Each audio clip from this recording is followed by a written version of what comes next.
चल रहा था 2/1/66 का प्रातः क्लास, दूसरे पेज का। आज बात चल रही थी, कुछ भी मुख से बोलो नहीं, जिन्न मिसल याद की यात्रा पर रहो। याद की यात्रा में मेहनत करो, जल्दी जल्दी ऊपर चढ़ेंगे। अगर जिन्न मिसल पुरुषार्थ करेंगे तो जल्दी जल्दी ऊपर चढ़ेंगे। एक निराकार बाप के सिवाय और कोई भी देहधारी को याद नहीं करना है। ऊपर कब चढ़ेंगे? जब एक निराकार बाप की आदि विचारी याद होगी। निराकार बाप की, निराकार बाप की और साकार बाप की क्या मतलब हुआ? निराकार बाप कौन और साकार बाप कौन? निराकार बाप सुप्रीम सोल और साकार बाप सारी मनुष्य शक्ति का प्रजापिता। लेकिन प्रजापिता की पहचान जब तक निराकार शिव प्रवेश न करे तब तक हो नहीं सकती। और शिव की याद भी, निराकार ज्योति बिंदु की याद भी निरंतर और सहज तब तक हो नहीं सकती जब तक वो प्रजापिता में प्रवेश न करे। जैसे आत्मा और शरीर का संयोग होता है तो सारा कार्य व्यवहार चलता है संसार का। आत्मा अलग हो जाए और शरीर अलग हो जाए तो कोई कार्य व्यवहार नहीं चल सकता। ऐसे ही सुप्रीम सोल जब तक अपने मुकर्रर रथ में प्रवेश नहीं करता तब तक कोई को भी निराकार की निरंतर याद नहीं आ और सहज याद भी नहीं आ सकती। शर्त एक और है कि सिर्फ एक को ही याद करें। एक को और दो को और चार को बिंदी के लिए नहीं कहा जाता।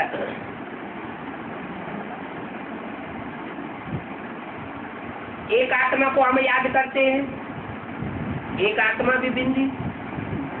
10 आत्माओं को याद करते हैं, 10 आत्माएं भी बिंदी बिंदी। तो पता कैसे चलेगा कि हमने एक को याद किया, अनेक को याद किया? जरूर कोई रूप होगा, साकार होगा, प्रैक्टिकल रूप होगा, तभी तो कहेंगे एक को याद किया। तो बोला एक के सिवाय और कोई देहधारी को याद नहीं करना। मनुष्य को भगवान नहीं कह सकते। क्या? मनुष्य माना जो मनु की औलाद हो। मनु कहा जाता है मनन चिंतन मंथन करने वाले सुपर अथॉरिटी को, ब्रह्मा को। कहते ब्रह्मा के संकल्प से सृष्टि रची गई, तो वो तो संकल्प करने में सुप्रीम अथॉरिटी हुआ। और उस मनु की जो संतान होते हैं उनको कहा जाता है मनुष्य। वो और कोई जन्म में नहीं होते, सिर्फ कलयुग के अंत और सतयुग के आदि में ही मनु की संतान होते। ब्रह्मा की संतान ब्राह्मण कहो, मनु की संतान मनुष्य कहो। इसलिए शास्त्रों में गायन है कि मनुष्य जन्म दुर्लभ है। सतयुग में देवताएं होते हैं, त्रेता में क्षत्रिय होते हैं, द्वापर में वैश्य होते हैं, कलयुग में सब शूद्र होते हैं। मनु की औलाद कभी होते नहीं। जब मनु प्रैक्टिकल में मौजूद हो तब कहा जाए मनुष्य मनु की औलाद। तो मनुष्य को भगवान नहीं कह सकते।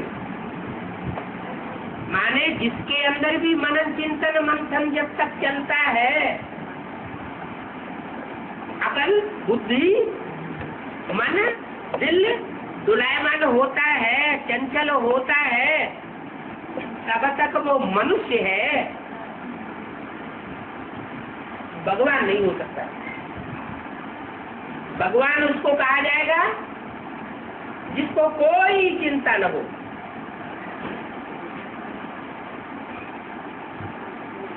उसको मनन चिंतन करने की दरकार ही नहीं। मनन चिंतन वो करते हैं जिनको अपने बारे में और दूसरों के बारे में कोई पता नहीं होता। सुप्रीम सोल तो जिसमें प्रवेश करता है उसकी निराकारी ऐसी स्टेज बनाए देता है तो उसे संकल्प चलाने की दरकार ही नहीं, क्योंकि उसे अपने पार्ट की अनुभूति हो जाती है। जिसे अपने पार्ट की अनुभूति हो जाए उसे मंथन मनन चिंतन करने की दरकार ही नहीं। इसलिए कहा मनुष्य को भगवान नहीं कहा जाता। तो ऐसी स्टेज की बात है, ये बड़ी समझने की बात है। चित्र बड़े अच्छे अच्छे बने हुए हैं, देखा जाता है प्रदर्शनी में, समझाने से हर एक की शक्ल से मालूम पड़ जाता है। जैसे बाबा भी सामने सबको देखते हैं, जो अच्छी रीति समझते हैं वो तो झूलते रहते हैं। उनकी बुद्धि में बाबा की बताई हुई बातें बैठती है, उनकी तो कांध हिलती रहेगी, उनका सर हिलता रहेगा। और जिनकी बुद्धि में कुछ बैठेगा नहीं तो वायर मिसल देखते रहेंगे। अच्छी चीज देख करके मनुष्य झूलने लगते हैं ना। तुम बच्चों के चेहरे पर सदैव खुश मिजाजी होनी चाहिए। क्यों? ये नशा चढ़ा रहे हैं कि भगवान हमको पढ़ाते हैं। हमको कोई पढ़ाने वाला मनुष्य गुरु नहीं है। मनुष्य गुरुओं ने तो 2500 साल की हिस्ट्री कहती है कि मनुष्य गुरुओं ने पढ़ाई पढ़ाकर दुनिया को नीचे डाल दिया। अगर मनुष्य गुरुओं की पढ़ाई पढ़ाने से ही काम चल जाए तो भगवान को इस धरती पर आने की दरकार नहीं रहती। भगवान ही इस धरती पर आते हैं और हमको पढ़ाते हैं, सारी दुनिया को नहीं पढ़ाते। क्या सारी दुनिया भगवान की पढ़ाई पढ़ करके नर से नारायण जैसा देवता बन जाएगी? नहीं बनेगी। कोई लिमिटेशन होगी ना। जैसे दुनिया में भी सब पढ़ाई पढ़ते हैं तो जितने भी पढ़ने वाले हैं वो सब ऊंचा ओहदा पा जाते हैं क्या? सबको नौकरी मिल जाती है क्या? नहीं मिलती। तो ऐसे ही परमात्मा भी जब इस सृष्टि पर आते हैं, राजयोग सिखाते हैं, तो राजयोग जो जो सीखते हैं उनमें जो सूढ़ बुद्धि होते हैं, सीखा पुरुषार्थ करते हैं, वो जन्म जन्मांतर की राजाई प्राप्त करते हैं। हिस्ट्री में इतने बड़े बड़े छोटे छोटे राजाएं हुए, उन राजाओं को राजाई करना किसने सिखाया? कब सिखाया? किसी ने तो सिखाया होगा। कब तो सिखाया होगा? तो यही संगम युग है, कलयुग का अंत और सतयुग का अंत। कलयुग के अंत तक जितने भी करिश्मा करने वाले धर्म पिताएं हैं या धर्म गुरु हैं या मनुष्य गुरु हैं, वो इस धरती पर आ जाते हैं और अपना अपना करिश्मा करके चले जाते हैं। नई दुनिया कोई भी नहीं बना पाता। अंत में फिर परमात्मा सुप्रीम सोल को ही चारों युगों का जो सीन, 4 सीन का जो ये ड्रामा है, सत्य रूपी, सत्युग, त्रेता, द्वापर, कलयुग, ये जब पूरा होता है तो परमात्मा को ही आना पड़ता है। तो नशा रहना चाहिए कि भगवान हमको पढ़ाते, हम भगवान के स्टूडेंट बने हैं। भगवान हमको पढ़ा करके भगवान भगवती बनाते। ऊंचे से ऊंचा टीचर पढ़ाएगा तो ऊंचे से ऊंचा बनाएगा, फिर पढ़ने वाले के ऊपर है।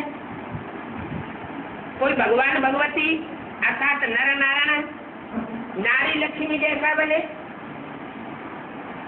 अथवा देवता बने अथवा त्रेता युग का क्षत्रिय बने, ये पढ़ाई के ऊपर मत आए। तो बस एक ही बात बच्चों को याद रखनी है, भगवानवाद। मैं तुमको राजयोग सिखलाता हूं। इतनी भी बात अगर बुद्धि में बैठ जाए कि हमको राजयोग सिखाने वाला ऊंचे से ऊंचा करतार है, सिवाय यहाँ के और कहीं भी भगवान वाक्य नहीं होता। भगवान वाक्य करे, बोले, बोल करके पढ़ाई पढ़ाए, ये सब इसी सत्संग में होता है और कहीं भी नहीं होता। शंकराचार्य वाक्य, शिवानंद वाक्य कहेंगे, वो तो सब मनुष्य गुरु।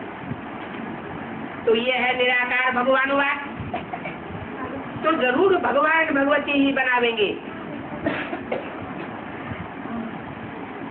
अब कौन बनेंगे वो एक दीगर बात।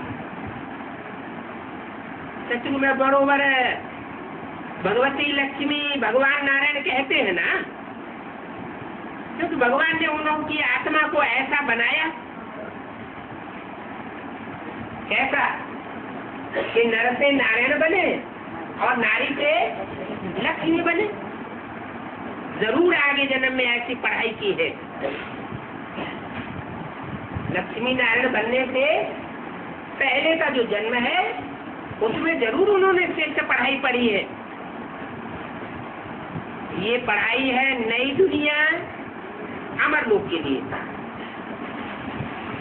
बहुतों को ये गलत फहमी हो जाती है कि जैसे वो गुरु लोग छू मंत्र काली करते हैं तो इस जन्म के लिए फायदा हो जाता है। बाप कहते हैं मैं आत्मा को पढ़ाई पढ़ाता हूँ, देह को पढ़ाई नहीं पढ़ाता। देह का कनेक्शन इस एक जन्म से है और आत्मा का कनेक्शन अनेक जन्मों से।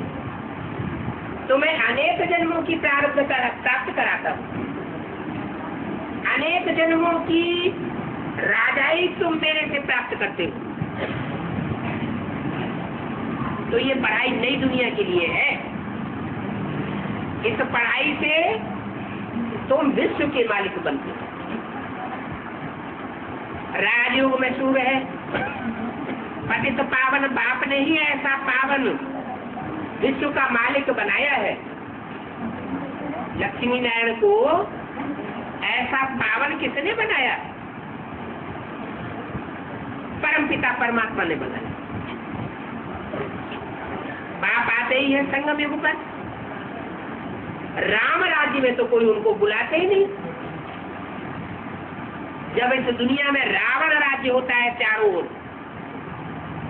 किसका राज्य? रावण का राज्य। राम के राज्य में और रावण के राज्य में क्या अंतर दिखाते हैं? रावण को अनेक सिर है और राम को एक सिर।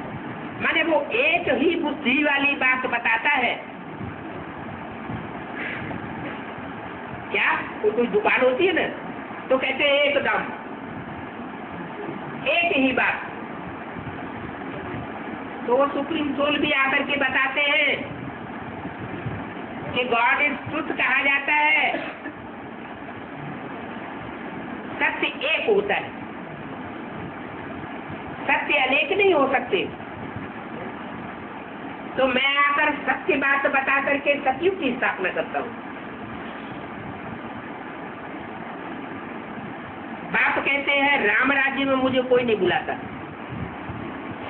जब अनेकों सिर वाले रावण की मत में फंस जाते हैं, कोई कुछ कहता है, कोई कुछ कहता है, कोई कुछ कहता है, और अनेक मतों के झमेले में मनुष्य आत्मा फंसी हुई अपने को महसूस करती है, तब मैं आता हूं और एक मत से, एक श्रीमत से सबकी सदगति करता हूं। राम राज्य में कोई नहीं बुलाते कि हे पतित पावन आओ, क्योंकि वहां तो होते ही है पावन। कोई कोई कहते हैं युगे युगे आते हैं, जैसे गीता में कहा है संभवामि युगे युगे, मैं हर युग में आता हूं। अरे सतयुग में तो है ही सत्य का राज्य, नारायण का राज्य। त्रेता में है ही राम राज्य। द्वापर में भी इतना दुख नहीं होता, कलयुग में बहुत दुख हो जाता है, और वो भी कलयुग के अंत में रौरव नरक हो जाता है। जब बच्चे जाति दुखी होते हैं तब मैं आता हूं। कोई भी बाप अपने बच्चों के लिए नया मकान बनाता है, कब बनाता है? जब मकान पुराना हो जाता है, तामसी हो जाता है, तो बनाता है। पुराना मकान तोड़ करके नया बनाता है। तो ये सस्ती भी एक मकान है।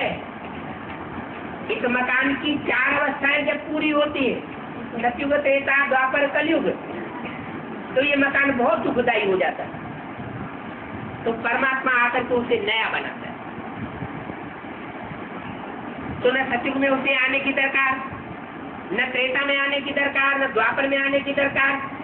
चारों युगों में नहीं आता, चारों युगों के अंत में आता है। इसलिए शास्त्रों में गायन भी है कल्पांतकारी, माने चारों युगों का जो अंत होता है, कल्प का अंत, उसमें आता।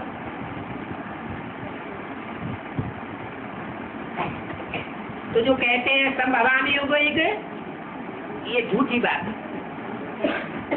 हर युग में मुझे आने की दरकार नहीं है। ऐसे नहीं कि द्वापर युग के अंत में कृष्ण के रूप में आऊंगा, कृष्ण भगवान बन के आऊंगा और पापी कलयुग की स्थापना करके चला जाऊंगा। तो भगवान के आने का फायदा क्या हुआ?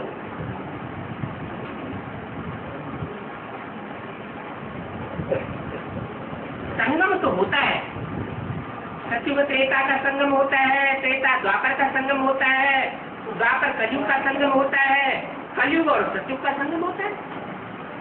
तो जो आखिरी संगम है कलयुग और सतयुग का, उसमें मैं आता हूं। हर युग के अंत में मनुष्य आत्मा को नीचे उतरना ही है। जैसे शास्त्रों में भी लिखा है, सतयुग में 16 कला संपूर्ण होते हैं, त्रेता में 14 कला संपूर्ण होते हैं, द्वापर में 8 कलाएं हो जाती हैं, और कलयुग में सब गुण सपाचट हो जाते हैं। मनुष्य में कोई गुण नहीं रहता, मुझे गुण आने में कोई गुण नहीं। तब मैं आता हूँ, तुमको फिर से गुणवान देवता बनाता हूँ। तो हर युग में आत्मा को उतरना ही है। सिर्फ कलयुग के अंत में और सतयुग के आदि में संगम पर जब मैं आता हूँ तो चढ़ती कला होगी। ये बातें बाप समझाते। भगवान एक ही निराकार है? एक ही निराकार का मतलब क्या हुआ? एक बिंदी।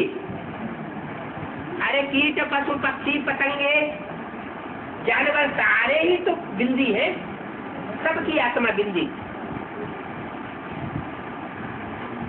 सबकी बिंदी आत्मा है, तो सब निराकार हो गए। तो इसका मतलब क्या हुआ कि भगवान एक ही निराकार है। निराकार का मतलब वो जिसमें मुकर्रर रूप से प्रवेश करता है,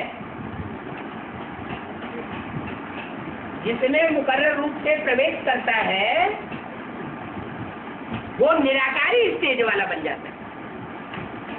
जितने भी धर्म पिताएं हैं वो सब निराकारी स्टेज वाले थे, लेकिन उतनी निराकारी स्टेज किसी की भी नहीं रहती जितनी शंकर की निराकारी स्टेज दिखाते।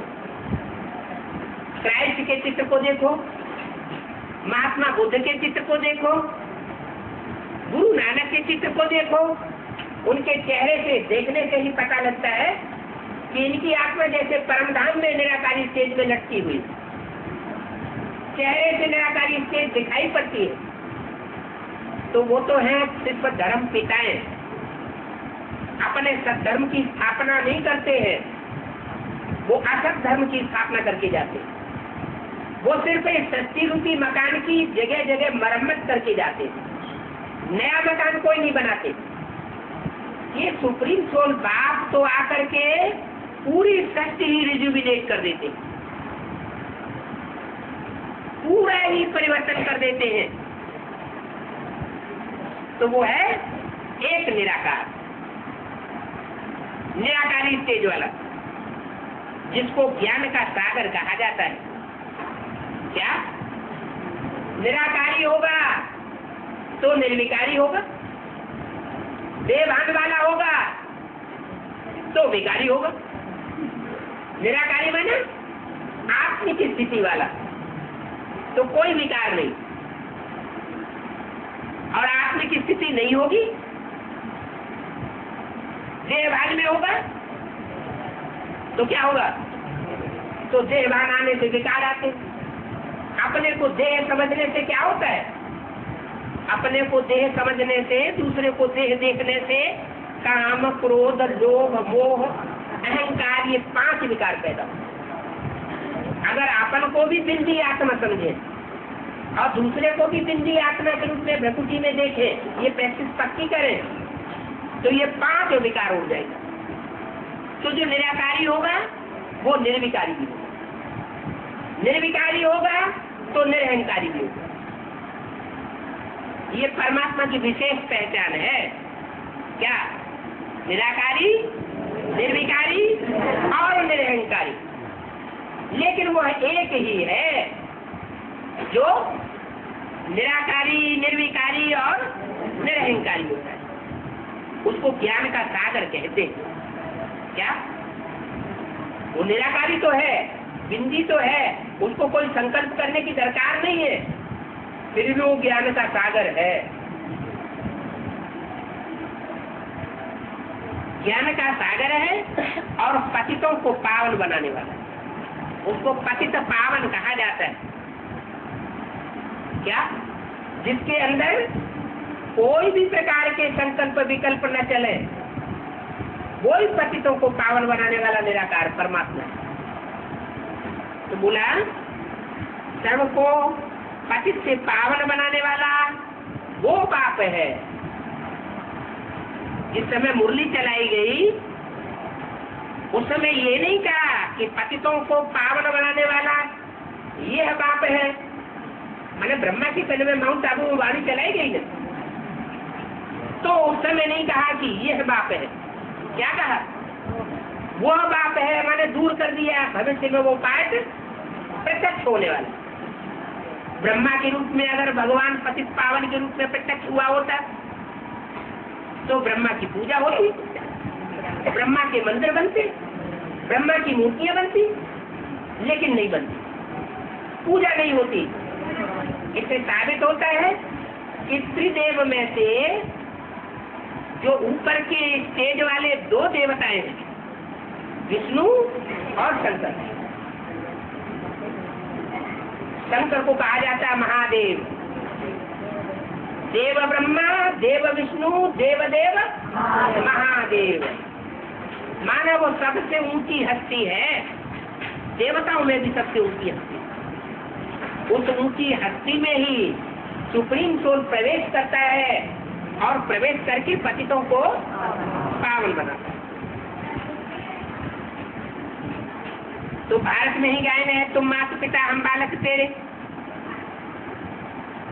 दूसरे देशों में ये गायन नहीं है, तो जरूर वो ब्रह्मा के रूप में आकर के माता बनता है। ब्राह्मण बच्चों को जन्म देता है, उनकी प्यार से पालना करता है, और वो कार्य जब समाप्त हो जाता है तो बाद में ब्रह्मा के शरीर छोड़ने पर वो शंकर के नाम रूप से, जिसे कहते हैं शिव शंकर भोलेनाथ, उस नाम रूप से पतितों को पावन बनाने वाला सदगुरु भी बनता है, वर्षा देने वाला बाप बनता है, और सुप्रीम टीचर भी बनता है। जो भी वेद शास्त्र है उनका सार आकर के बताता है, तो वो टीचर भी है।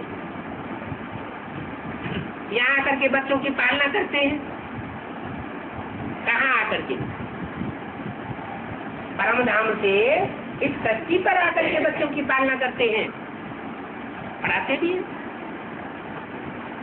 बाप के रूप में जन्म देते हैं। कैसे? बाप के रूप में जन्म देने का क्या मतलब हुआ? ज्ञान ले लिया, मैं आत्मा बिंदु हूँ, परमात्मा ज्योति बिंदु है, धरती के चारों युगों का चक्र कैसे फिरता है वो भी जान लिया, तो क्या हमें अपनी आत्मा की पहचान हो गई है? ये पहचान तो सबको हो गई कि मैं आत्मा बिंदु। असली पहचान ये है कि मैं आत्मा सृष्टि रूपी रंगमंच पर सबसे श्रेष्ठ पार्ट बजाने वाली कौन सी आत्मा हूँ? मुझे आत्मा ने 84 चोले धारण किए, उन 84 चोलों में सबसे श्रेष्ठ मेरा पार्ट कौन सा है, ये आत्मा को पता लग जाए। आत्मा पार्टधारी है, रंगमंच पर पार्ट प्ले करती है, अनेक चोले बदलती है, तो उसे अपने श्रेष्ठ पार्ट का पता होना चाहिए। तो बाप आकर के बताते हैं कि मैं तुम्हें जन्म देता हूँ। माना बाप जब तक नहीं आते तब तक हमें अपने आत्मा के स्वरूप का साधारण परिचय भी नहीं मिलता कि मैं आत्मा बिंदु, और विशेष परिचय भी नहीं मिलता कि मैं आत्मा 33 करोड़ देवताओं में से कौन से देवता का विशेष पाठ बजाने वाली हूँ, कौन सी देवी का विशेष पाठ बजाने वाली हूँ। तो वो आकर के पहचान देता। माना बाप आकर के हमें जन्म देते हैं। जन्म देना माना हमारे स्वरूप की प्रत्यक्षता करती है। जैसे बच्चा पैदा होता है, जब तक पैदा नहीं हुआ है तब तक गर्भ में गुप्त है, नहीं जानते कि बच्चे का रूप क्या होगा, स्वरूप क्या होगा। जब बाहर आता है तो प्रत्यक्ष होता है। तो ऐसे ही जो भी ब्राह्मण बच्चे पढ़ाई पढ़ने वाले हैं वो सुप्रीम सोल बाप की पढ़ाई पढ़ करके अपने स्वरूप को पहचान लेते कि मुझे आत्मा का कौन सा स्वरूप है, तो पढ़ाते भी है, फिर यात्रा भी सिखाते हैं। ये है तुम्हारी रूहानी यात्रा। कलियुगी गुरु तो इसी रूहानी यात्रा को जानते नहीं। रूहानी यात्रा सुप्रीम रूह सिखाते हैं। जिस्मानी यात्राएं जिस्मानी पंडे सिखाते ले जाते, और रूहानी यात्रा रूहानी बाप सिखाते। क्या ये बाहर की दुनिया में ही जिस्मानी पंडे होते हैं, या ब्राह्मणों की दुनिया में भी जिस्मानी पंडे होते हैं? ब्राह्मणों की दुनिया में भी ऐसे जिस्मानी पंडे होते हैं जो अपना पैसा कमाने के लिए, अपना वर्चस्व रखने के लिए बार बार यात्रा पर ले जाते हैं। कहते हैं चलो पहाड़ों पर, वहां भगवान बैठा हुआ। बाप कहते हैं ऐसी कोई बात नहीं, मैं तुम्हें स्थूल यात्राएं करना नहीं सिखाता हूँ, मैं तो तुम्हें रूहानी यात्रा सिखाता हूँ। ये रूह की ऐसी स्टेज बन जाए कि तुम इस शरीर में रहते हुए ही शांति धाम का अनुभव करने लगो। निसंकल्पी हो जाए, कोई संकल्प नहीं। तो रूहानी यात्रा सुप्रीम रूह सिखाते हैं, तुम बच्चे जानते हो निराकार बाबा, हम निराकार बच्चों को रूहानी यात्रा सिखाते हैं। क्या इसको सिखाते हैं? निराकार बच्चों को। निराकार बच्चों का क्या मतलब हुआ? जिन्होंने प्रैक्टिस की है निराकारी स्टेज की, जिनको ये ज्ञान मिला है कि मैं आत्मा ज्योति बिंदु हूँ। सिर्फ दिखाने के लिए बिंदी या टीका लगाने की बात नहीं, ये तो धर्मगुरुओं ने सिखाया। लेकिन बाप ये बताते हैं कि तुम बच्चे ज्योति बिंदु आत्मा हो, चमकता हुआ प्रकृति में सितारा हो। वो सितारे की रोशनी तुम्हारी आंखों से चमक रही है। ये आंखें रोशनी जब तक देती हैं, वो आत्मा रूपी बैटरी की रोशनी है। जब तक बैटरी शरीर में है तो आंखों में चमक है, और जब आत्मा रूपी बैटरी निकल जाती है तो आंखों की चमक खत्म हो जाती है। तो बाप कल्प कल्प संगम पर आते हैं। ब्रह्मा द्वारा ब्राह्मण संप्रदाय रचते हैं, नाम भी है प्रजापिता ब्रह्मा। विष्णु व शंकर को व नारायण को प्रजापिता नहीं कहेंगे। क्या कहा है? न विष्णु को प्रजापिता कहेंगे, न शंकर को प्रजापिता कहेंगे, क्योंकि शंकर माना मित्र, उसमें शिव की सोल भी है, उसमें ब्रह्मा की सोल भी है। शंकर, संग माना शिव, का माना कृष्ण, रा माना राम। तीन आत्माओं का मिश्रण हो जाता है। जैसे किसी व्यक्ति में कई कई भूत प्रवेश कर जाते हैं, वो तो भूत प्रेत होते हैं, अनिष्ट करने वाली आत्माएं। ये तो कल्याणकारी आत्माएं हैं। तो प्रजापिता एक ही है। क्या मिक्स को प्रजापिता नहीं कहा जाता? सूक्ष्म बतन में तो प्रजा होती नहीं है, प्रजा कहाँ रची जाएगी? साकार सृष्टि पर रची जाएगी या ऊपर सूक्ष्म बतन परमधाम में रची जाएगी? साकार सृष्टि पर। नई दुनिया में है विष्णु का राज्य, अर्थात तो दो रूप लक्ष्मी नारायण का राज्य कहा जाता है। दो रूप कौन कौन? एक सतयुगी लक्ष्मी नारायण और एक संगमयुगी लक्ष्मी नारायण। तखत के पिछाड़ी विष्णु का रूप रखे तो भी एक ही बात है, साक्षात्कार भी विष्णु का होता है। ये प्रवृत्ति मार्ग का अर्थ समझाने के लिए है। क्या विष्णु माना चार भुजाएं मिक्स हो गई, माना दो पेयर हैं, दो युगल हैं, जिनके स्वभाव संस्कार मिलकर के एक हो जाते। कौन कौन दो युगल? राम के साथ सीता और कृष्ण के साथ राधा। ये तो उनके हुए त्रेता युगी सतयुगी नाम। अब वर्तमान संगम युग के नाम कौन कौन से हैं? ब्रह्मा के साथ सरस्वती, उन्हीं आत्माओं के नाम है। ब्रह्मा के साथ सरस्वती और शंकर के साथ पार्वती। ये चारों आत्माओं के संस्कार और स्वभाव मिलकर के जब एक हो जाए तो विष्णु बना। बाकी कोई चार भुजाओं का कोई व्यक्ति नहीं होता है जो विष्णु कहा जाए। अगर हुआ होता तो उसके कुल में आज भी चार भुजाओं के लोग पैदा होते। लेकिन ये समझने की बातें हैं। प्रवृत्ति मार्ग का अर्थ है, इसका अर्थ तुम बच्चों को समझाया जाता है। विष्णुपुरी में लक्ष्मी नारायण का राज्य है, ये बातें तुम बच्चे समझते हो। बरोबर हम विष्णुपुरी के मालिक बनते हैं। तुम ये ऐलान भी कर सकते हो कि हम ब्रह्मा कुमार कुमारी बेहद की बाप की श्रीमत पर तन मन धन से भारत की सेवा करते हैं। क्या ऐलान कर सकते हो कि हम अपने ही तन मन धन से नई दुनिया नए राज्य की स्थापना करते हैं। हम किसी से भीख या डोनेशन नहीं लेते।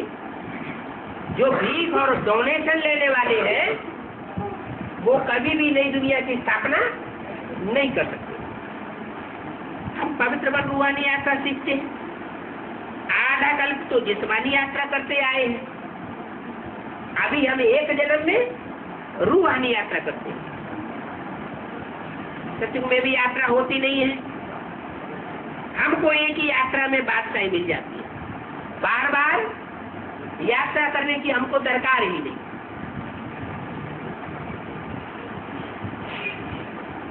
वो तो यात्रा करते हैं, अमरनाथ की चढ़ाई करते हैं और फिर नीचे लौट आते हैं।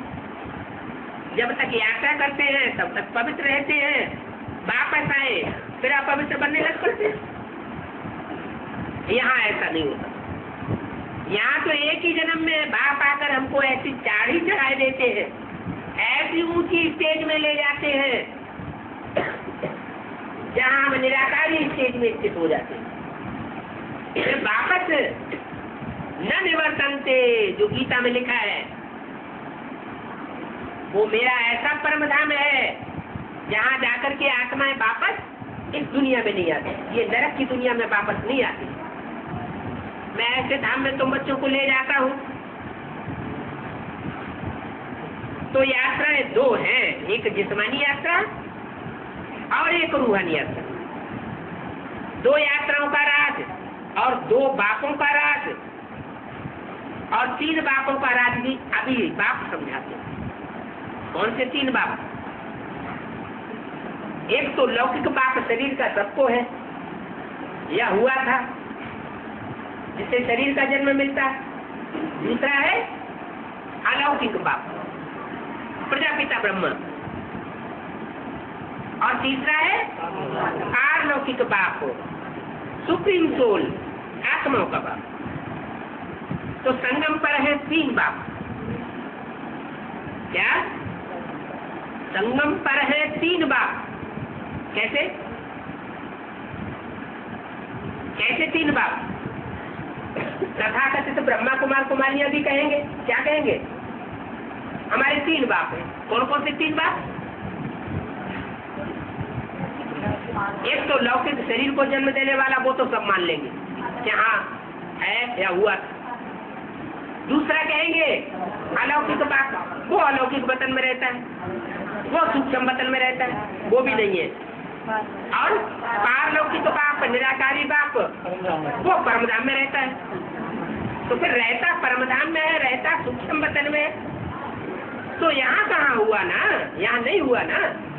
बाप तो कहते हैं यहाँ तुम्हारे 3 बाप होते हैं इस साकारी सृष्टि पर। ये बातें हैं बिल्कुल नई। बाप जब नया धर्म, नई दुनिया स्थापन करते हैं तब नई बातें सुनाते हैं। ये दुनिया में कोई इन बातों को सुनाता नहीं है। कोई भी शास्त्र में ये बातें नहीं है। पतित पावन बाप को भी पतित शरीर में आना पड़ता है। क्या कोई सन्यासी या कोई ऋषि मुनि के तन में आवे, कोई कन्या के तन में आवे, ये कायदा नहीं। क्यों? कन्या के तन में आवेगा, कन्या को तो संग का रंग लग जाता है।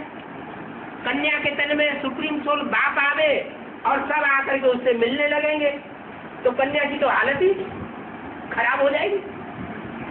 बाप कहते हैं मैं पवित्र कन्या के तन में नहीं आता हूँ, सन्यासियों के तन में भी नहीं आता हूँ। मैं तो पतित कामी कांटे में आता हूँ और उस बड़े से बड़े कामी कांटे में आकर के उसको बड़े से बड़ा कमल का फूल बनाता हूँ। जो शास्त्र में गायन है, कमल नयन, कमल हस्त, कमल पाद, कमल मुख, माने जिस तन में आता हूँ उसका जीवन कमल फूल समान निर्लिप्त जीवन होता है। सबसे मिलता जुलता भी है, गर्दश की कीचड़ में रहता भी है, लेकिन उसके ऊपर कोई पाप कर्म विकारों का लेप छेप कीचड़ नहीं लग सकता। तो पतित शरीर में मुझे आना पड़ता है। पतित शरीर में आऊं तब तो मैं सबसे मिलूं जुलूं। तो बोला पतित शरीर में आता हूं तो पावन बनाता हूं। पावन शरीर में आए और फिर उसको पावन बनाए तो कोई बड़ी बात नहीं है। पतित को आकर के उसे पावन बनाता हूं। ब्राह्मण पावन बनने के लिए पुरुषार्थ करते हैं, माना ब्राह्मण भी सब इस समय पतित है, एवर प्योर कोई नहीं है। बाप कहते हैं अब मुझे याद करो।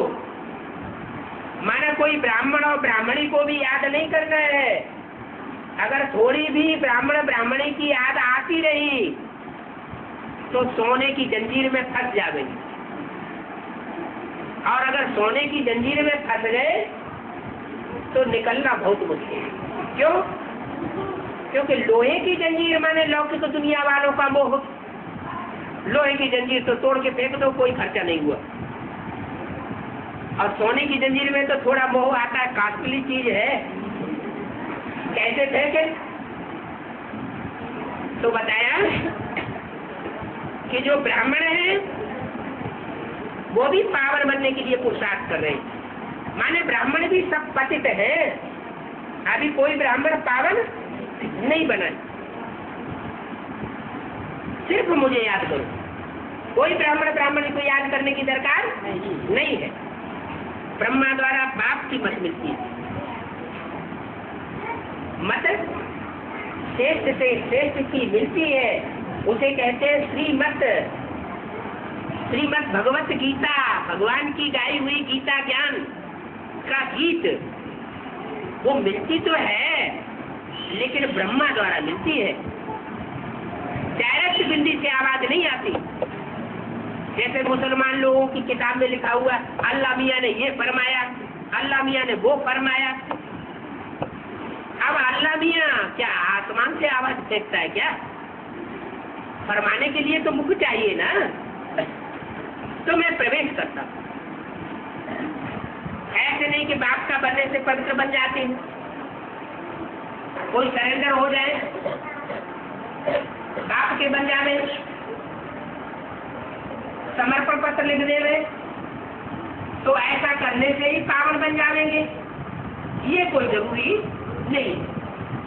नहीं, बाप युक्ति समझाते हैं। अपने बच्चों को कहते हैं, बच्चे मन मना भव। क्या करो? मन मना भव। मना माना मन में, भव माना समाजा। अपने मन को मेरे मन में समा दे। माना जैसे मैं निसंकल्पी स्टेज वाला हूँ, वैसे तू भी निसंकल्पी स्टेज वाला हूँ। मैंने सैंपल सामने रख दिया ब्रह्मा का, प्रजापिता का, कि जैसी उसकी मन बुद्धि है वैसे ही तुम बच्चों की मन बुद्धि भी होनी चाहिए। कोई भी बातों में क्रास नहीं होना चाहिए। वाचा से क्रास हो जाए, प्रजापिता ब्रह्मा के द्वारा कुछ बोला जाए और बच्चे कुछ और बोले, कर्मेंद्रियों में क्रास हो जाए, बाप कुछ और कराना चाहता है, करना चाहते हैं, बच्चे कुछ और ही उल्टा करने लग पड़े। नहीं, वाचा में भी क्रास न हो, कर्मेंद्रियों से भी क्रास न हो, और मनसा के संकल्पों में भी किसी बात में क्रास नहीं होना चाहिए। माना जो बाप का संकल्प, जो बच्चों का संकल्प होना चाहिए। यानी संकल्प मात्र भी विरोधाभास न हो। जैसे बाप चलाना चाहे वैसे चले।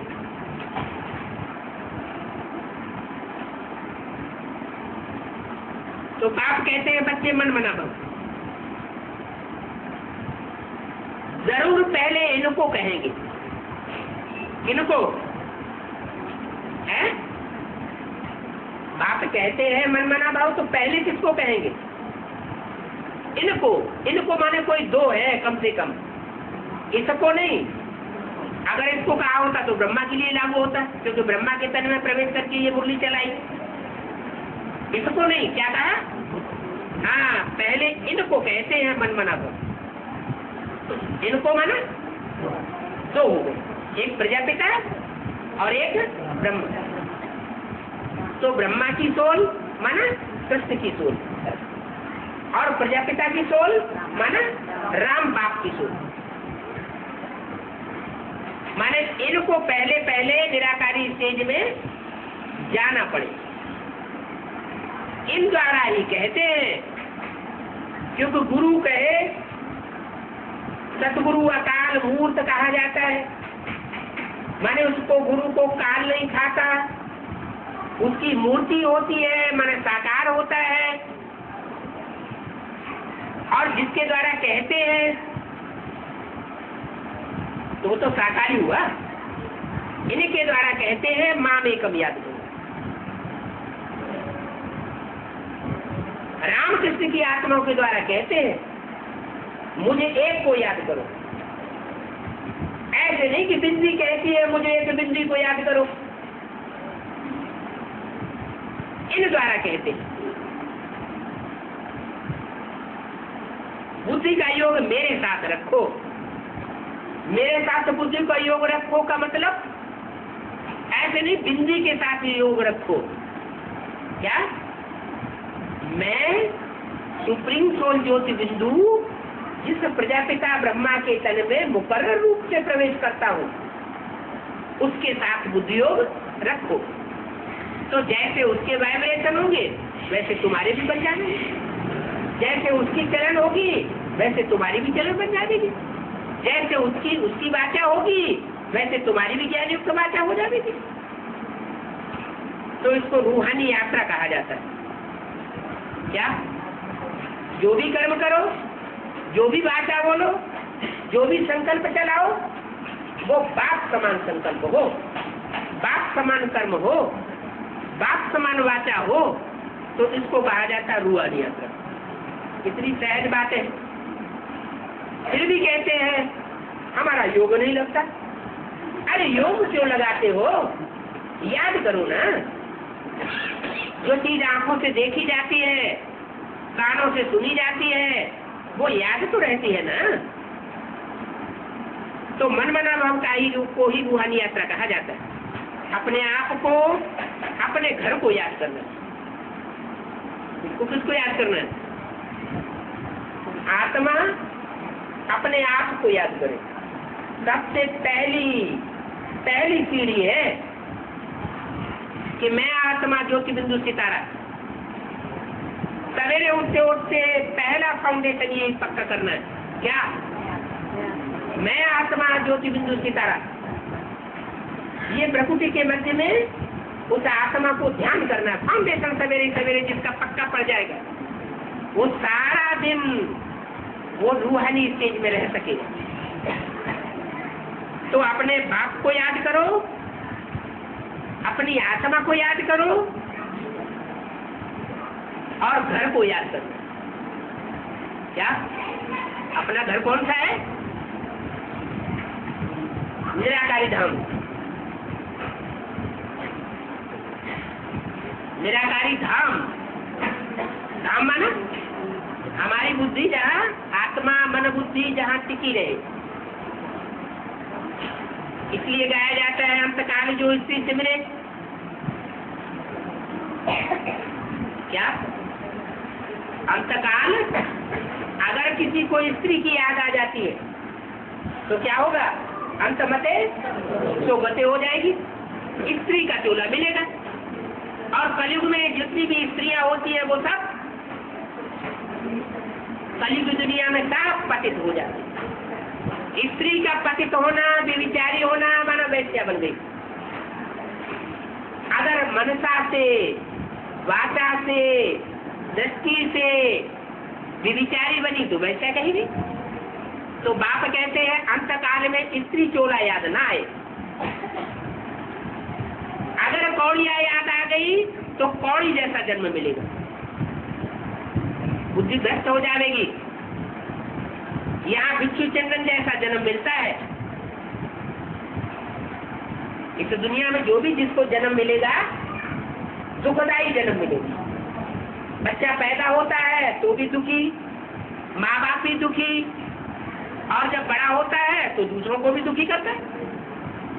बाप कहते हैं अब ये बिच्छू चंदनों की दुनिया नहीं चाहिए। इसलिए गरुड़ पुराण में सूकर कुकर आदि दिखाई दिए कि सूअर का अवतार लिया, कच्छ अवतार लिया, मत्स्य अवतार लिया, भगवान ने भी ये अवतार ले लिए। फिर मनुष्यों को 84 लाख योनियों में डाल दिया। बाप कहते हैं 84 लाख योनियों में मनुष्य का जन्म नहीं होता। ये आत्मा बीज है, जो बीज जिस जाति का होगा उसी जाति में जन्म लेगा। मनुष्य जाति का बीज है तो मनुष्य का जन्म होगा। जब मनुष्य जन्म लेकर के ही पाप और पुण्य भोगे जा सकते हैं, तो दूसरा जन्म लेने की क्या दरकार। बैंगन का बीज होगा तो बैंगन का ही पौधा बनेगा, आम का बीज होगा तो आम का ही पौधा या वृक्ष बनेगा। तो मनुष्य आत्मा जब कभी भी जन्म लेती है तो मनुष्य के रूप में जन्म। हाँ, ये हो सकता है कि मनुष्य सुधर जाए तो देवता बन जाए, और मनुष्य जब बिगड़ता है तो राक्षस बन जाता है। जैसे उत्तर भारत में डकैत हुए या दक्षिण भारत में वीरप्पन हुआ, इतनों को हत्याएं कर दी, तो नीचे गिरता है तो राक्षस, ऊपर उठता है तो देवता, और बीच में है मनुष्य। तो अब ये मनुष्यों की सृष्टि नहीं चाहिए, ये बिच्छू चंदन की सृष्टि नहीं चाहिए। अभी बाप आए हैं मनुष्य को देवता बनाने। अभी बाप चाहते हैं कि देवताओं की सृष्टि हो, सुख की दुनिया हो। हर आत्मा की अंदर से ये आवाज है कि हमें सुख मिले, दुख न मिले। अब बाप हर बच्चे की इच्छा पूरी करने आए। इस दुनिया में है ही रावण संप्रदाय, आसुरी संप्रदाय। जैसी एक्ट करते हैं वैसे नाम शास्त्रों में रख दिए। रावण नाम रख दिया।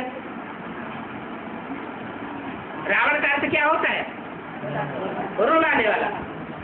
रावयते लोकान, जो लोगों को रुलाता है वो है रावण। राम,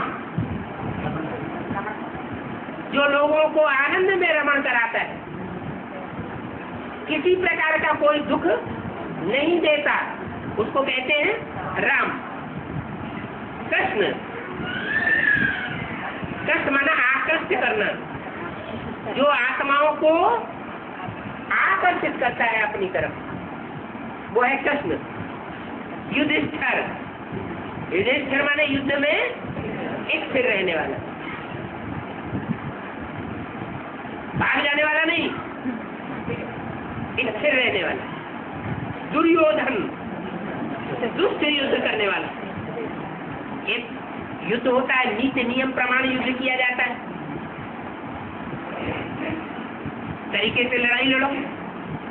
एक ऐसा होता है कोई नियम प्रमाण, कोई नियम वगैरह हम नहीं मानते, हम जहां मौका देखेंगे हम तो खिलाफ कर देंगे।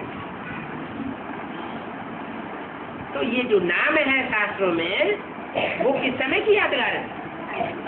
वर्तमान समय जब परमात्मा इस धरती पर आता है संगम युग पर, तो जो जो जैसे काम करता है वैसे वैसे उसके नाम रख दिए जाते हैं। तो अभी चेहरे तैयार हो रहे हैं ब्राह्मणों की दुनिया में।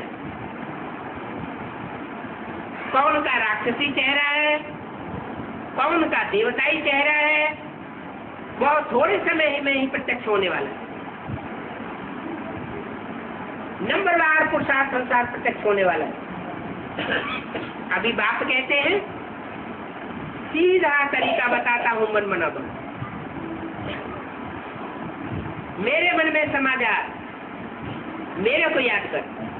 और मुझे एक को याद कर। अगर व्यभिचारी याद होगी तो फायदा होने के बजाय नुकसान होता रहेगा और घाटा पड़ जाएगा। माला का मणका नीचे उतर जाए। क्या रुद्रमाला है ना, वो 500 करोड़ की भी रुद्रमाला है। तो 500 करोड़ के जो मणके हैं वो अभी ऊपर नीचे हो रहे हैं। फिर 33 करोड़ की भी माला, 33 करोड़ देवताएं होते हैं। फिर 9 लाख की भी माला, 9 लाख हार कहा जाता है। आसमान में 9 लाख सितारे कहे जाते हैं, वो है आसमान के जड़ सितारे। और तुम बच्चे हो धरती के चैतन्य सितारे। ये धरती के चैतन्य 9 लाख सितारे अब सारी दुनिया में चमक मारने वाले हैं ज्ञान की। ऐसी चमक मारेंगे कि सारी दुनिया में परमात्मा बाप वो जो निराकार है, जिसको अपना शरीर नहीं है, वो सारी दुनिया में प्रत्यक्ष हो जाएगा।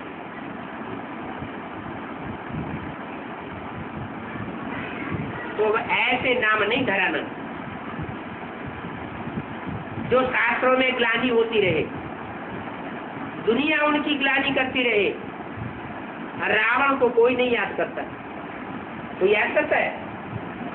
मंदिर बना के पूजा करता है क्या? नहीं करता है। और राम को सब याद करते हैं, कोई न कोई रूप में याद करते हैं। देखो मुसलमान लोग भी रामल्ला नाम रखा हुआ है स्थान का। क्या मुसलमानों ने भी एक स्थान विशेष का नाम क्या रखा? रामल्ला।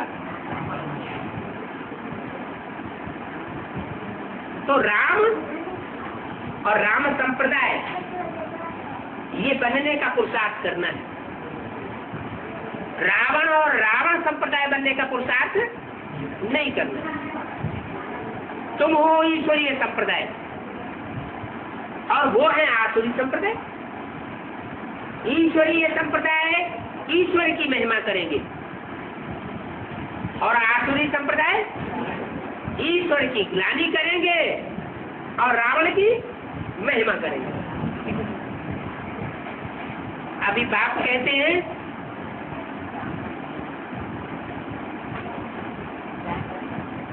कि अगर बाप को याद नहीं करते, उल्टे सुल्टे काम कर लेते हैं, उल्टी सुल्टी बातें करते हैं, उल्टे सुल्टे कर्म कर लेते हैं, तो फिर असुर बन जाते। याद करने से फिर कुछ थम जाते। जब तक याद में रहते हैं तब तक थमे रहते, और जहां याद टूटी और संग का रंग आसुरी दुनिया का लगना शुरू होता है। जब तक बच्चे याद में रहते हैं तो मौज में रहते हैं, और जब बाप को भूल जाते हैं तो आपस में एक दूसरे से लड़ने झगड़ने लगते हैं। आगे तुम बच्चों को ये प्रैक्टिस कराई जाती थी, एकदम सूक्ष्म बतन बनाओ, आवाज बिल्कुल न हो, क्योंकि सूक्ष्म बतन में तो हर बात सूक्ष्म होती है। बातचीत भी सूक्ष्म इशारे से। कोई भी आवे तो समझे कि देखो ये कितना शांत में रहते हैं, हम रहते सूक्ष्म वतन में। फिर अंत में मूल वतन चले जाएंगे। मूल वतन में ना, जहां आत्माएं मूल रूप में बिंदु बिंदु रूप में रहती है, जिसको अंग्रेज लोग कहते हैं सोल वर्ड, सुप्रीम एबोर्ड। मुसलमान लोग कहते हैं अर्थ, खुदा अर्थ में रहता है। तो फिर हम सब मूल वतन में चले जाए। आवाज कम, इसको रॉयल्टी कहा जाता है, क्योंकि तुम बच्चे विश्व के रॉयल मालिक बनते हो ना। तुम समझते हो हम कितने लायक बनेंगे और कितने रॉयल बनेंगे। फिर जब पतित बनते हैं तो अपने ही चित्रों की बैठ पूजा करते। हम ही देवताएं थे सतयुग में। फिर द्वापर कलयुग में जब नीचे उतरते हैं, भिखारी बनते हैं, तो अपने ही देवताओं के रूप बैठ करके पूजा करने लग पड़ते। तो ये सारे राज बाप बच्चों को समझाते। अच्छा, तो